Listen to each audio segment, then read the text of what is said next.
Welcome to Girl Speak. I'm Kim West, and Girl Speak is a regular podcast that looks at issues in your world and at how grown-ups help you handle those issues. We've mentioned that our main purpose is to help you understand the secret code. That is, what adults expect of young people.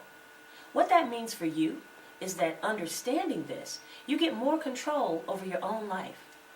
As we've said, grown-ups have expectations for how we all handle ourselves. And whether we are told or not, we are responsible for understanding that those expectations exist. Those expectations center on one's attitude, appearance, behavior, and communication, the elements of the secret code. During this episode, we'll begin to talk about the first secret code element, attitude, how you think or feel about certain things. Take a look at my face. Okay, good. Now take a look at my face again. Which face, the first or the second, shows a good attitude? Which face shows a bad attitude? Now keep that thought because we will come back to it a bit later. How we think is important. Our thoughts are what are inside of us, and they determine what's going on inside our heads that makes us do what we do. Now, our thoughts also often drive our actions. In other words, our thoughts often determine or dictate what we do. That's why attitude, or having the right attitude, is critical. The American Heritage Dictionary offers the following in its definitions of attitude. First, a position of the body or manner of carrying oneself indicative of a mood or condition. Second, a state or feeling with regard to some matter or disposition. Now that second definition is the one that we're focusing on in our discussion about attitude. A state of mind or feeling with regard to some matter or disposition. Now disposition just means the usual way a person responds to a situation emotionally. Let me ask you a question. Have any of your friends used the word ghetto to describe someone or something? A ghetto has been defined as an area where members may be of a minority group and who may be economically poor will live. Unfortunately, some people use this term to describe anything that they feel is of poor quality or that they feel is substandard. Used this way, the word ghetto is intended to be derogatory or a put-down or an insult. Also, used this way, the word ghetto is often chosen to describe a person's attitude if it is perceived to be foul or negative.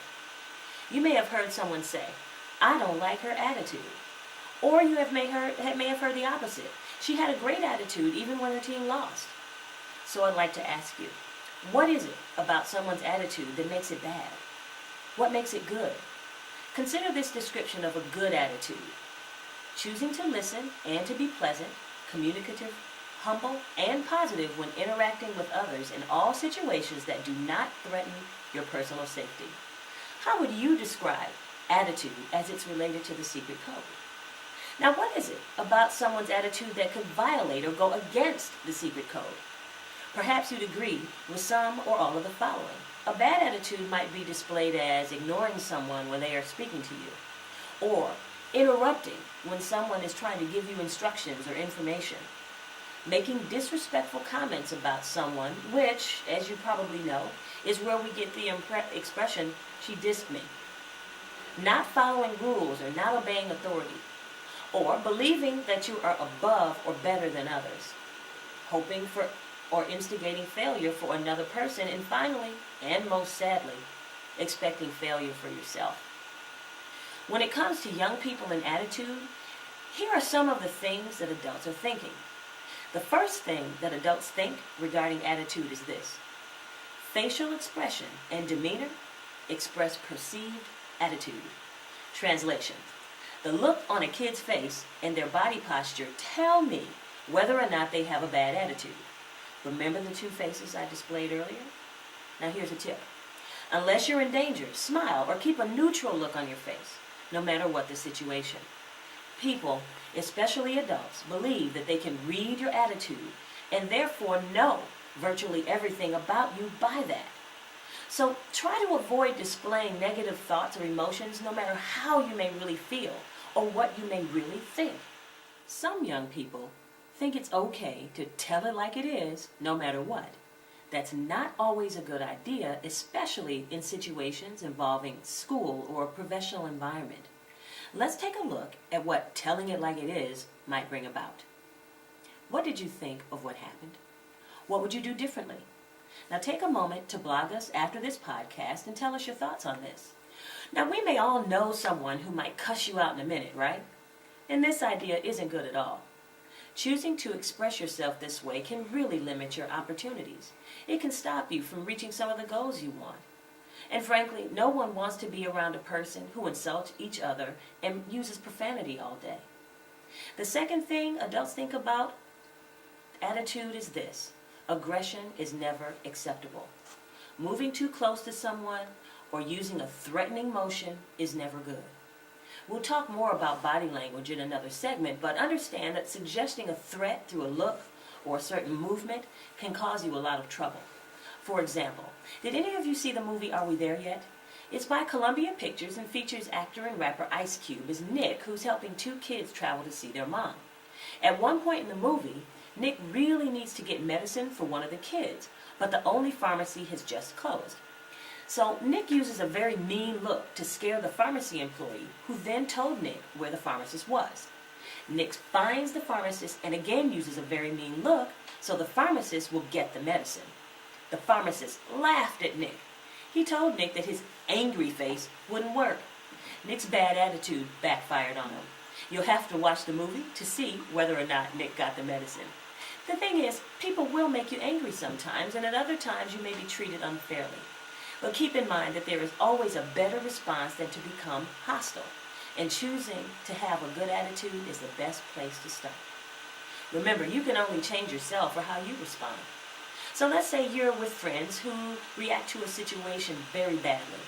You have a choice to make. You can choose to stick around and be part of what may be trouble, or you can leave. Yes, you can just leave. For example, even if you're at the mall together and their sister drove you there, you can walk away. If they refuse when you try to get them to change their approach and their attitudes, just walk away from them. Use your phone and get your own ride home.